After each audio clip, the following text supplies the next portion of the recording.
Biodiversity is everywhere, from the more well-known communities like coral reefs and tropical rainforests to what we've learned like alpine deserts and lakes. You can find biodiversity in every community on Earth. You can even find it in outer space, because we all know that aliens are a thing. So how do you measure biodiversity? Well, you look at species diversity, or D, the definition of which can be found here. And it's also really important to remember that D has two aspects, richness and evenness. Richness is the number of species present in an area, so how many species you actually counted in your sample, while evenness looks at how abundant each species is. So if you found 10 species, each represented by 5 individuals, you would have a very even sample. Now when estimating biodiversity, it's often underestimated, and this is due to the species accumulation curve. The curve essentially says that the number of species found will increase as the sampling effort increases. In the graph here, the sampling effort is represented by the number of monthly samples, but it can be represented by a number of different factors. So there are 3 different levels of biodiversity. There's alpha, beta, and gamma. And a really good way to conceptualize this is through a same technique as a really good way to conceptualize a lot of complex problems, Disney movies. So we're going to be looking at The Lion King. And in The Lion King, you have your main group of characters, Rafiki, Simba, Mufasa, Timon, Pumbaa. And then you have a secondary group, kind of all the animals that the lions rule over. So within that main group, you have your alpha diversity. And then between the main group and the secondary group, you have beta diversity. Gamma diversity is when you put the entire movie together. The Lion King also unfortunately taught us, in one of the saddest scenes ever, that disturbances can occur to communities. These disturbances are measured in 3 ways, through scale, frequency, and intensity. So you can have a really small disturbance, like a single tree falling, or a massive disturbance, like the earth blowing up. So the intermediate disturbance theory essentially says that in order to maximize diversity, you want semi-frequent, middle intensity, medium-sized disturbances. If disturbances are too big, too frequent, or too strong, or too weak, too infrequent, or too small, you're going to get a decrease in diversity. How a community responds after a disturbance is due to something I like to call the bowling ball theory. So essentially, if you have a disturbance, a bowling ball will start to roll up the hill in a valley. If the disturbance isn't strong enough, the bowling ball will settle back in that initial valley, and the stable state will remain the same. If the disturbance is strong enough, the bowling ball will roll up over the hill and into a new valley. This represents the community needing to establish a new stable state. One prevalent theory about why this happens and why communities are able to recover is the redundant rivet theory, which essentially states that the ecological function of many members of a community is redundant, and therefore you can remove multiple members before you see an impact. But if you remove too many, well, the community is permanently changed and you need a new stable state, just like this airplane.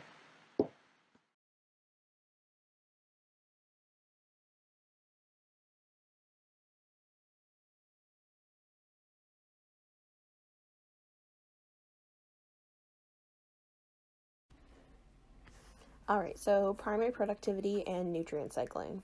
So basically, the Earth, like most other biological systems, likes to maintain a kind of state of homeostasis, and it can do this by changing the fluxes between different storages of different nutrients, which is nutrient cycling. And you can also see this in its cycles of autotrophic production or primary productivity, which then makes up the bottom of most food webs and food chains. All right, so the carbon cycle is really important because carbon dioxide is a greenhouse gas, which has a really big effect on global warming patterns, which has a number of ecological and biological effects throughout the planet and obviously impacts our daily lives a lot. So carbon dioxide is stored generally in 3 places. It's in flux as a gas in our atmosphere and within our waters. Consumers and producers also give off carbon dioxide through respiration. Primary producers also use it through photosynthesis, so those are also within a flux of each other. And they also can both become detritus, which is dissolved organic carbon, or particulate organic carbon. Marine snow can remove some of it from our waters, but overall, there's not that. But overall, it doesn't take away that much of it. And overall, atmospheric carbon has increased upwards of 30% from pre-industrial time. So we're having a big impact on these fluxes and changing them, which is why it's resulting in issues. If you look at the Keeling curve, you can also see the general increase of carbon dioxide concentration within our atmosphere over a relatively short period of time. And within this, you can also see the natural smaller cycles of carbon dioxide increasing and decreasing as our Earth goes through cycles of primary productivity. Nitrogen, which makes up much more of our atmosphere, begins as N2 in the atmosphere. However, this form of nitrogen is not able to be used by organisms and must be fixated first. This is typically done by lightning and bacteria through processes such as nitrogen fixation, ammonification, and nitrification. Once fixed, primary producers can absorb the nitrogen. After being taken up, primary producers can excrete the nitrogen back into the nitrogen pool, die, become detritus, or be taken up by consumers. Like primary producers, consumers can also excrete nitrogen back into the nitrogen pool, die, or become detritus. The death of both consumers and producers results in nitrogen loss. Additionally, detritus that is not decomposed back into the nitrogen pool is lost as marine snow, which results in nitrogen loss. The only way to recover this loss is through So how much have humans altered the nitrogen cycle? Overall, humans have more than doubled the nitrogen input into terrestrial marine ecosystems through processes such as rice cultivation, land clearing, draining of wetlands, burning of fossil fuels, forest burning, and animal emissions. Phosphorus, unlike nitrogen, does not have to be fixed first. It's dissolved into marine systems mainly through dust storms and seabird input. Once dissolved, phosphate can be taken up by primary producers and consumers, but can also be excreted by them. Additionally, phosphate can be transferred to consumers through the eating of primary producers. Likewise, both primary consumers and producers can lead to a loss of phosphorus if they don't become detritus. Detritus that doesn't decompose and re-enter the phosphorus pool becomes marine snow, and this results in a one-way loss of phosphate due to transformation into sediments. Humans add on to the phosphorus cycle through phosphate mining and fertilizer. These fertilizers can run off into water sources and promote net primary production. In excess, however, this can lead to eutrophication, which is definitely not good. Overall, anthropogenic effects have led to an increase in carbon, nitrogen, and phosphorus. This alters all three cycles and leads to climate change, which is definitely bad, because climate change plays a major role in biodiversity, food security, health, and water.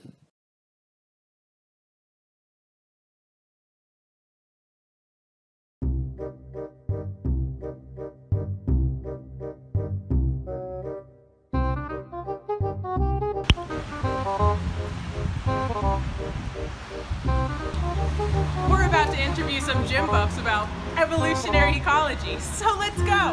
What is the latitude of a system? I have no idea. That's okay. What is the latitude of a system?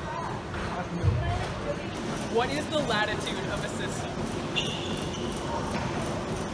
Of a system? Yeah, the latitude. The latitude? The word latitude. Like the coordinate? It's not the coordinate, it's something different. What is the latitude of a system? What does that mean? Like longitude and latitude, it's like that line across the diagonals. Yeah. Okay, yeah. What defines a resilient system? Something that can survive. Stand by itself? Yeah, right? What impact on an ecosystem is the mountain pine beetle infamous for? Is it positive or negative effect? A little bit of both, but mostly negative. Oh, okay. Like, we're seeing it as negative in society. Is that through the trees? Yeah. I guess like eating that trees. In a way, they eat a lot of pine cones. What is the difference between the way autogenic and allogenic engineers change the environment? Yeah. One probably has to do with nutrients, the other one probably has to do with like layout. Okay, sure. I totally knew this sophomore year of high school, but how do the attached trees fight back? I don't know. No idea. How do the pine needles? Pine trees, how do they fight back against That make their roots poisonous or something? Poisonous in their sap or something. Problems like that. Kind of, yeah. They like release a sap to it. the definitive factor that determines coexistence versus outbreaks in the mountain pine beetle system? You don't know what a mountain pine beetle is, so I can't answer that question. Okay, well, thank you. Awesome. How many numbers of paracons we have? Coexistence is when the pine beetles can survive but not thrive too much, where they kill all the trees. No idea once again. That's totally cool. That was all I had for you, but thank you so much. Yeah. I'm sorry you had to go through that. It's perfectly fine.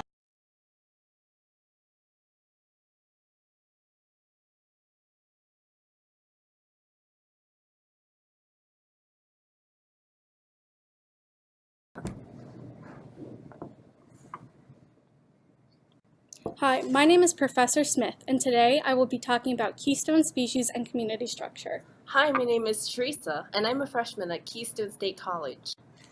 Oh my god, what a cute beaver! What are keystone species? A keystone species is a species that an ecosystem is largely dependent on. So what will happen if we don't have a keystone species? Like, what if it disappeared? Without a keystone species, there would be chaos. The ecosystem would collapse. Leading to less biomass, abundance, and productivity. Look, the kelp bed has been invaded by sea urchins. Ah, Professor, why are keystone species important? Keystone species are important because they help control the number of organisms within each species in an ecosystem. They do this through top-down and bottom-up control. In top-down control, predators prevent the overgrowth of a prey species that would otherwise get out of hand. This is why you saw so many sea urchins after the removal of the otter. In the bottom-up control, keystone species provided food sources absolutely necessary for the other trophic levels to survive. You need kelp to sustain the sea urchin and otter populations. So this graph is basically showing that we also need to control the number of keystone predators, because even though it's good to have a certain number, once we go out of that range, diversity will start to decrease. Predators will eliminate competitors as well as all the prey. Oh, and eventually that will lead to their own demise, since no food equals no predators. I've also heard about foundational species. Can you explain how these differ from keystone species? Foundational species are dominant in abundance, biomass, and productivity. They aren't the center stone of the ecosystem arch per se, but they are the foundation upon which the arch is built. The trees and coral here all give physical structure to the ecosystem. One example of a keystone species working in an environment is that of the Arctic sea ice algae. Without this algae, the ecosystem would collapse. The sea ice algae is on the T1 trophic level. It is then consumed by the T2, T3, T4, T5, and T6, the apex predator. But the food chain is not one of the only ways in which mankind has used the ecosystem to its benefits. Humans do make up T6, the apex of the trophic web.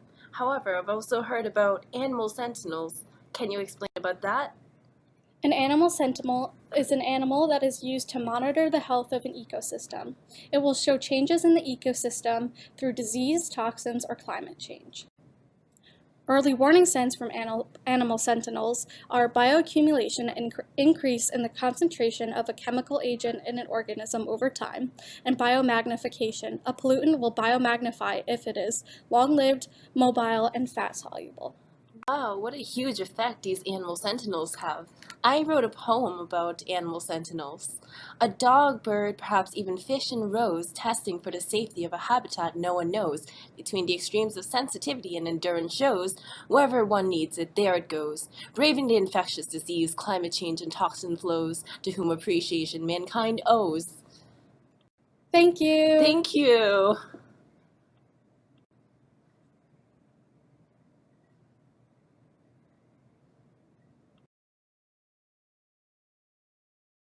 Hey guys, we're going to be talking about field methods in ecology today. Diversity and abundance are, as Randy puts it, the bread and butter of ecology. We use field methods to gather data on a species, population, community, or ecosystem level.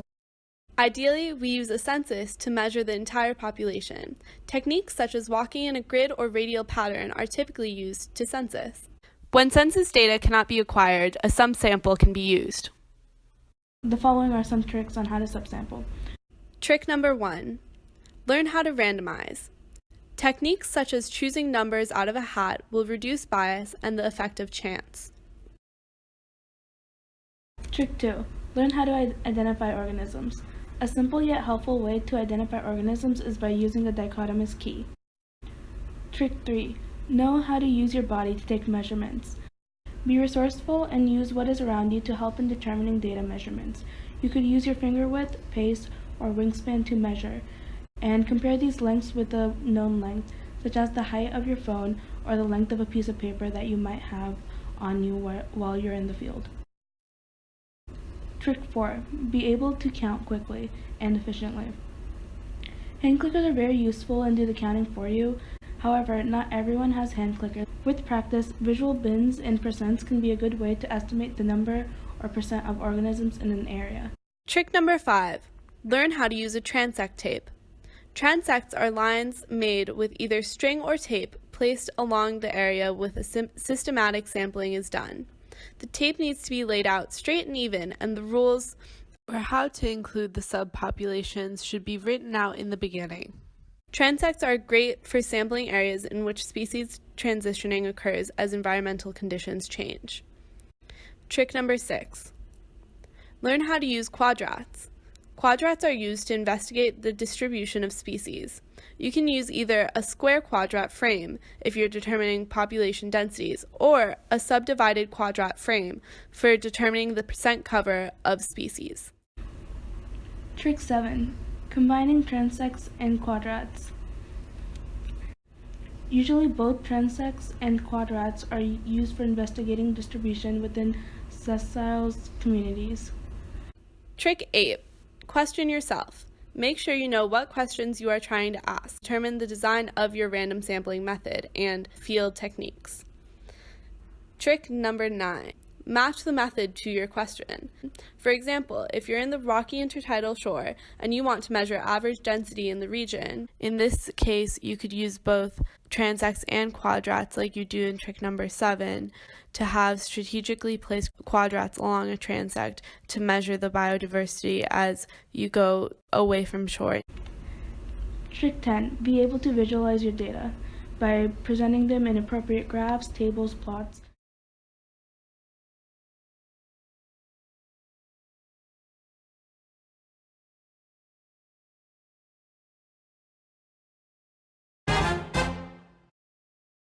Conservation ecology is the preservation of existing habitats and biodiversity. This includes climate change, mitigation, and preservation of endangered species.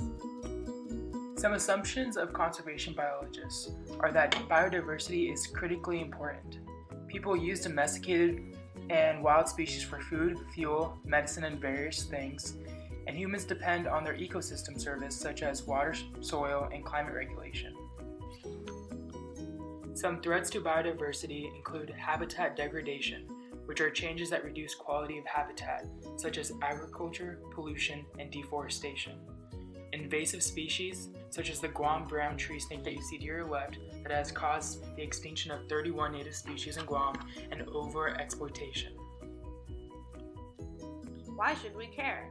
Well, we're a part of the planet. Nature doesn't need us, but we need it. Loss of ecosystem processes results in loss of ecosystem services.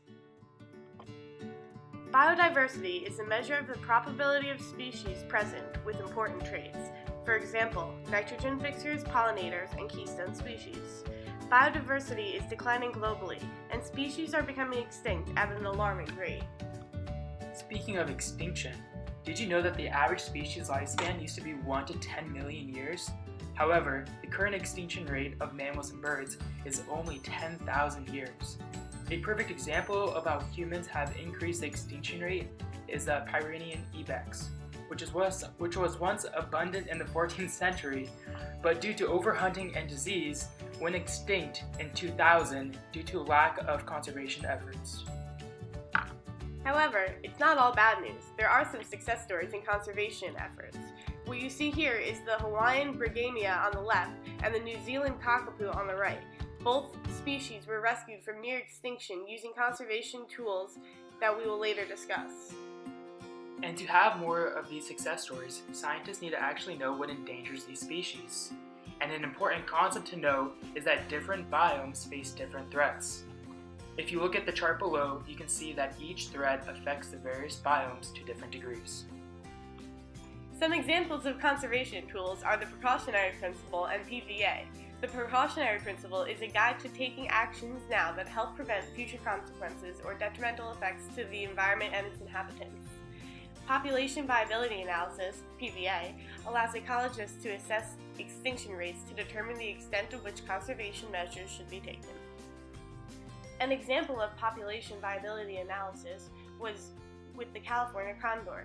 Direct intervention was used because of the extremely small population size. The condor was removed from its natural habitat and bred in sheltered conditions. Over 200 birds were bred, and some were even released into the wild. Unfortunately, this is extremely expensive, so it cannot be maintained. Another conservation tool used by ecologists is prioritization. This is a way of categorizing species within a community to more efficiently allocate resources to maximize biodiversity. The species categories include flagship species, which are charismatic organisms that people will want to protect, surrogate species, which is when protecting habitats for one species can result in protection for other species, umbrella species, which are species that shield other species with similar habitat requirements, indicator species, which are used to assess the magnitude of disturbance, and focal species, which are most sensitive to a threat in a changing environment. That's all, folks. Thanks for listening. Emily and Austin, signing off. Signing off.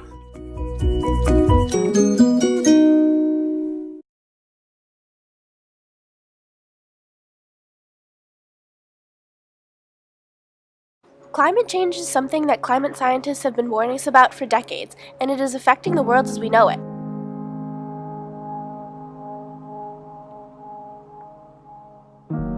We've seen the hottest year on record for 2015, 2016, and 2017 was the third hottest year on record. The last time we saw a below average temperature was in December of 1984, before most of us were even born. Many of us have never seen a below average temperature in our lifetimes. So what are the causes of this? Well, 97% of climate scientists have determined that the major cause for Earth's climate change is due to greenhouse gases, like water vapor, CO2, methane, and other infrared-absorbing molecules. They retain energy from the sun's rays in the form of heat and warm the atmosphere. This allows for sustained life on Earth, but in large quantities can cause the planet to heat too much, inducing climate change. Climate scientists have predicted at the current rate we could see a 2 to 11 degree Fahrenheit increase of global temperature over the next century. But it's only 2 to 11 degrees. We can handle that, right?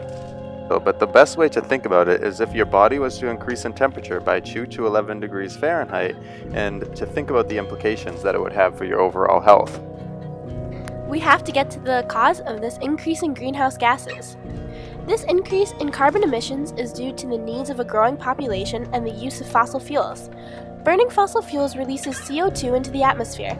Combined with the deforestation due to urbanization and large-scale farming, there is less carbon sequestration, increasing the atmospheric CO2 levels even more. The effects of increase in greenhouse gases due to anthropogenic causes can have devastating effects. It is expected to see an increase in ocean levels, increased veracities of storms and droughts, increased weather unpredictability, and this has great economic and ecological impact. Animals can go extinct due to an inability to adapt fast enough to a changing climate, and we can find species range shifts and changing migratory patterns. Nature is already responding to this changing world. Yes, there's been hotter times in geological history, but it's the rate at which climate is changing that is so striking.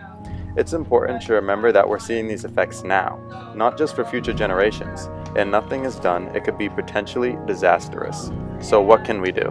What am I gonna do? Decrease your contribution to CO2 emissions by buying food that is grown locally, making informed decisions when eating out, voting for environmentally friendly policies, voting with your dollar and supporting sustainable business practices, using public transport or carpooling, and keeping your peers informed. This will take large societal and governmental change, and it won't happen overnight. But there's potential for hope if everyone acts now. We are killing our planet. Let us face it. There is no planet B. Climate change is real. It is happening right now. We are the first generation to feel the impact of climate change and the last generation that can do something about it.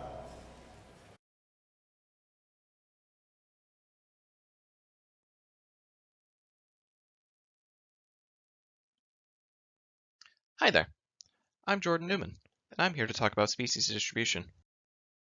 Or, more poetically, the reason these shrubs look like they've been planted at regular intervals, the reason this turkey looks less at home than these geese, and why, by and large, plants and animals are rarely just scattered about, as if by chance. So what do we mean by distribution? Distribution refers to how individuals in a population arrange themselves throughout their environment.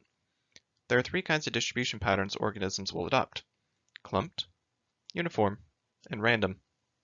As you might imagine, populations don't magically emerge already in these configurations. Instead, each pattern arises organically based on how individuals interact with each other and their environment.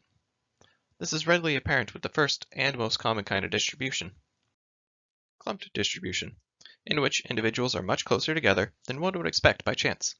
That is, organisms are more likely to be found clustered together than they are to be found alone. This might be because the location is attractive, because of an abundance of food, fresh water, or another resource. Similarly, clumping might happen when a location offers refuge from predators. Conversely, clumping behavior may confer advantages to individuals. They may hunt and forage more effectively in groups. Living in close quarters can also allow for defensive behaviors, reducing predation and making the rearing of young significantly easier, especially for species whose young need a bit of extra attention. Altogether, it's clear why clumping is the most common form of distribution, but it's not the only method. Uniform distribution is the second most common. This form of distribution results in evenly dispersed individuals, so that the distance between individuals is maximized. This is often the result of competition for scarce resources within a population. In animals, this takes the form of territoriality, in which an individual or small group claims and defends an area or territory, even or especially against members of their own species. Animals often have ways of staking out territories with distinct colors, sounds, and smells. This alerts rivals to keep them from wandering in unaware and preventing undue violence. In plants, scarce resources are claimed through allelopathy. Allelopathy is the release of defensive chemicals that inhibit the growth of other nearby plants. This is especially handy in arid environments, as it allows for a local monopoly on water. Random distribution is the rarest form. It is exactly what it sounds like. Individuals are dispersed regularly and independently of their cousins. Unlike clumped distribution in its coveted patches, random distribution occurs in homogeneous habitats. And unlike uniform distribution, this form of dispersal occurs only when resources are plentiful enough that competition isn't warranted. These classifications do not hold true for all individuals over their lifespan or all populations across generations, however. Breeding behaviors and ephemeral resources can result in temporary clumping of otherwise scattered populations. Likewise, territorial species may participate in cooperative breeding if all favored territories have been claimed. Similarly, a habitat undergoing succession may see randomly dispersed populations become clumped or uniformed as it develops. Finally, there is a well-defined method by which we can statistically determine which type of distribution applies best. This is the Clark-Evans nearest neighbor method. It's based on the distance between an individual and its neighbors, as detailed on this slide. Thanks for watching.